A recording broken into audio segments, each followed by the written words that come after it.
মনে হচ্ছিল আজকে পিএসজির হারানোর জন্য মানে যা করা দরকার বা যা করা লাগবে তাই রেফারি করলো।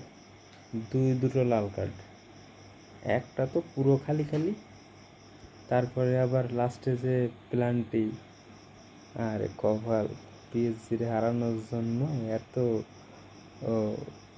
সিস্টেম করা লাগবে বায়ার্ন মিউনিখের, আসলে এগুলো আমরা আশা করিনি বায়ার্ন মিউনিখের কাছ থেকে। খুব সুন্দর খেলেছে পিএসজির সবাই, অ্যাটাকে বেশি ছিল, বায়ার্ন মিউনিখ অ্যাটাকে বেশি ছিল, কিন্তু অবশেষে পিএসজির জয় হলো। তো পিএসজির ওভারঅল সব ভালো প্লেয়ার, মোটামুটি কয়েকদিন আগে ওরা ইউসিএল জিতে গেছে। তারপরে কয়েকটা প্লেয়ার ছিল পর্তুগালের, ওরা কয়েকদিন আগে ন্যাশনাল লিগ জিতলো। তো পিএসজির এখন বর্তমানে ভালো সময় যাচ্ছে। তো দেখা যাক যে ক্লাব ওয়ার্ল্ড কাপ কারা জেতে।